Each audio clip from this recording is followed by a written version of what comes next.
ભારતીય ઇતિહાસના row output પર નજર નાખો. કિલ્લાઓ, હીરા કાપવાની તકનીકો, પ્રાચીન મેન્યુસ્ક્રિપ્ટ્સ, લોકનૃત્યો. પોલિસી એનાલિસ્ટ્સ અને હિસ્ટોરિયન્સ માટે આ ડેટા પોઇન્ટ્સનો જથ્થો ખૂબ જ વધારે છે. આ એસેટ્સને આઇસોલેટેડ ટ્રિવિયા તરીકે યાદ કરવાની કોશિશ કરવી એ નિષ્ફળ સ્ટ્રેટેજી છે. તમે આ નોઇસમાં ડૂબી જશો. આ ઇન્ફોર્મેશન પર સાચી પકડ માટે અલગ અપ્રોચ જોઈએ. તમારે સ્પેસિફિક બ્યુરોક્રેટિક ક્લાસિફિકેશન મેટ્રિક્સને ડીકોડ કરવી પડશે જે ગ્લોબલ અને સ્ટેટ ઇન્સ્ટિટ્યુશન્સ વાપરે છે. આ ટેક્સોનોમી ટ્રી ડેટાને ઓર્ગનાઇઝ કરે છે. દરેક કલ્ચરલ એસેટ એક સ્પેસિફિક ફ્રેમવર્કમાં ફિટ થાય છે જેમાં 4 અલગ કેટેગરીઝ છે: ટેન્જેબલ, અનટેન્જેબલ, ઇકોનોમિક અને લિંગ્વિસ્ટિક. આ એક્ઝેક્ટ મેટ્રિક્સનો ઉપયોગ કરીને આપણે 2024-2026ના સૌથી ઇમ્પોર્ટન્ટ ઇન્ડિયન હેરિટેજ પોલિસી અપડેટ્સને મેપ આઉટ કરીશું. રોટ મેમોરાઇઝેશન સ્કેટર્ડ ટ્રિવિયા બનાવે છે. સિસ્ટમિક ક્લાસિફિકેશન નેશનલ કલ્ચરલ પોલિસીનો પ્રેડિક્ટેબલ, એક્શનેબલ મેપ બનાવે છે. આ પહેલી branch UNESCO tangible and natural ફ્રેમવર્કને રેપ્રેઝન્ટ કરે છે. આ ઇન્ટરનેશનલ લેવલ પર રેકગ્નાઇઝ્ડ ફિઝિકલ જિયોગ્રાફી અને આર્કિટેક્ચરને કવર કરે છે. હાલમાં, ઇન્ડિયા પાસે આ ફ્રેમવર્કમાં બરાબર 44 વર્લ્ડ હેરિટેજ સાઇટ્સ છે. આ લિસ્ટ કઈ રીતે વધી રહી છે તે જોવા માટે આપણે 42માં ઇન્સ્ક્રિપ્શનથી શરૂ કરીએ. 2023માં ઉમેરાયેલ કર્ણાટકાના હોયસાલાના સેક્રેડ એન્સેમ્બલ્સ, ત્યારબાદ 43મું ઇન્સ્ક્રિપ્શન આવ્યું, ચરાઇદેઓ મોઇડમ્સ, અસમમાં આવેલ રોયલ બેરિયલ માઉન્ડ્સ, અને 44મો, સૌથી રિસન્ટ એડિશન છે મહારાષ્ટ્ર અને તમિલનાડુમાં ફેલાયેલ 12 મરાઠા ફોર્ટ્સનું નેટવર્ક. આ ફ્રેમવર્કને ટ્રેક કરવા માટે કરંટ અપ્રુવલ્સની પેલે પાર જઈ એક્ટિવ ડિપ્લોમેટિક પાઇપલાઇનને એક્ઝામિન કરવી પડે. 2024થી 2025 નોમિનેશન સાયકલ માટે ઇન્ડિયાએ પ્રાચીન સાઇટ સારનાથને ઓફિશિયલી પ્રપોઝ કર્યું. 2025થી 2026 માટે નોમિનેશન મેઘાલય તરફ શિફ્ટ થાય છે.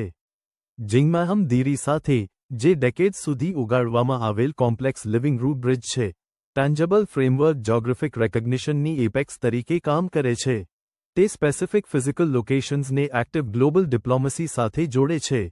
ટેક્સોનોમીની બીજી બ્રાન્ચ જોઈએ તો, આપણે ફિઝિકલ બિલ્ડિંગ્સથી દૂર જઈ પિલરને 2 ભાગમાં વહેંચીએ છીએ: લિવિંગ ટ્રેડિશન્સ અને આર્કાઇવલ ટેક્સ્ટ.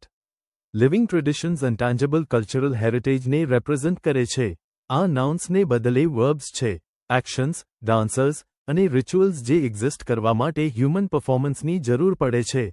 આ ફ્રેમવર્ક હેઠળ, ગુજરાતની ગરબા ડાન્સને 2023માં ઓફિશિયલી રેકગ્નાઇઝ કરવામાં આવી, અને હવે દિવાળી ફેસ્ટિવલને કોડિફાઈ કરવાનો એક્ટિવ પ્રપોઝલ છે. આ નવા એડિશન્સ લેગસી ઇન્ટેન્જેબલ આઇટમ્સ સાથે જોડાય છે જે મેસિવ કલ્ચરલ ગ્રેવિટી ધરાવે છે, જેમ કે કુંભ મેળાની માસ પિલગ્રિમેજ. ટેક્સોનોમી પર પાછા ફરીએ, આપણે ટેક્સ્ટ તરફ જઈએ. સબનોટ: આ યુનેસ્કોના મેમરી ઓફ ધ વર્લ્ડ રજિસ્ટરને ટ્રેક કરે છે. આ ડોક્યુમેન્ટરી ફ્રેમવર્ક સ્પેસિફિક ફાઉન્ડેશનલ ટેક્સ્ટ્સને રેકગ્નાઇઝ કરે છે, ખાસ કરીને ભાગવદ ગીતા અને પરફોર્મિંગ આર્ટ્સ પરના પ્રાચીન ટ્રીટસ, નાટ્યશાસ્ત્ર.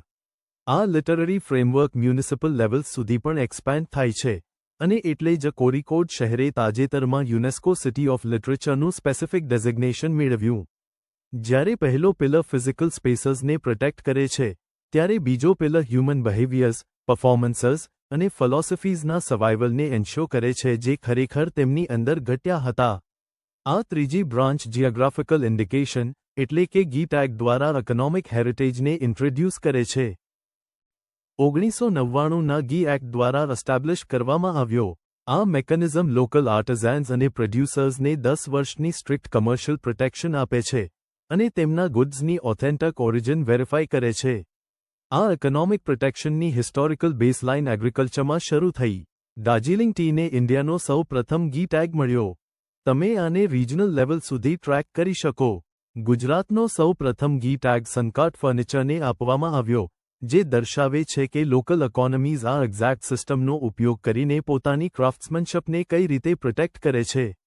2024ના ઇકોનોમિક એડિશન્સ માટે આ મેટ્રિક્સને અપડેટ કરીએ તો, સુરત ડાયમંડ કટ અને અંબાજી માર્બલનો સમાવેશ થાય છે, જે નેશનલ રજિસ્ટ્રીમાં 2 હાઈલી વેલ્યુએબલ એસેટ્સ ઉમેરે છે.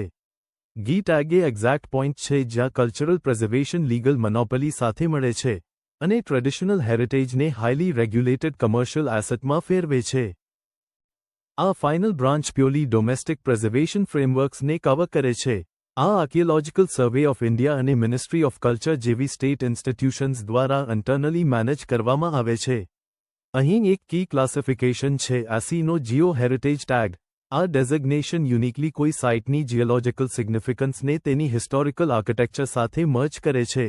આ ઇન્ટરસેક્શનનું પ્રાઇમરી એક્ઝામ્પલ છે ઉત્તર પ્રદેશનો કલિયા ફોર્ટ, જ્યાં એન્શન્ટ સ્ટ્રક્ચર્સ નેચરલ ટોપોગ્રાફીમાં ડાયરેક્ટલી ઇન્ટિગ્રેટ થયેલ છે. સ્ટેટ મેનેજ ટેક્સ્ટ તરફ શિફ્ટ કરીએ. Government domestic digitisation Gyan Bharatam initiative દ્વારા એક્ઝિક્યુટ કરી રહી છે. સાથે પ્રોજેક્ટ અસ્મિતા 22,000 બુક્સને ડિજિટાઇઝ કરવા પુશ કરી રહ્યો છે. આ data visualisation original 6 recognised classical languages બતાવે છે: તમિલ, સંસ્કૃત, તેલુગુ, કન્નડા, મલયાલમ અને ઓડિયા. 2024માં આ ફ્રેમવર્ક એક્સપેન્ડ થઈ મરાઠી, પાલી, પ્રાકૃત, આસામીઝ અને બેંગોલી ઉમેરાયા. આ ટોટલને 11 પર લઈ જાય છે, જે સ્ટેટસ ઇન્સ્ટિટ્યુશનલ ગ્રાન્ટ્સ અને મહર્ષિ ભદ્રાયન વાયાઝ સમ્માન જેવા એવોર્ડ્સ સાથે ટાઇડ છે. આ નેશનલ ફ્રેમવર્ક્સ ઇન્ટરનેશનલ બોડીઝ દ્વારા છોડવામાં આવેલ સિસ્ટમિક ગેપ્સને ફિલ કરે છે, હાઈલી સ્પેસિફિક લોકલાઇઝ્ડ પ્રિઝર્વેશનને એન્શ્યોર કરે છે. આ કમ્પ્લીટેડ મેટ્રિક્સ આ કલ્ચરલ ક્લાસિફિકેશન સિસ્ટમની એન્ટાયરિટી બતાવે છે જે આપણે હમણાં બિલ્ડ કરી. જ્યારે તમે કલ્ચરલ ડેટાનો નવો પીસ એનાલાઇઝ કરો, ત્યારે તમારે તેને વેક્યુમમાં મેમરાઇઝ કરવાની જરૂર નથી. તમે તેને ઇમિડિયેટલી તેના પ્રોપર ઇન્સ્ટિટ્યુશનલ બકેટમાં અસાઇન કરી શકો.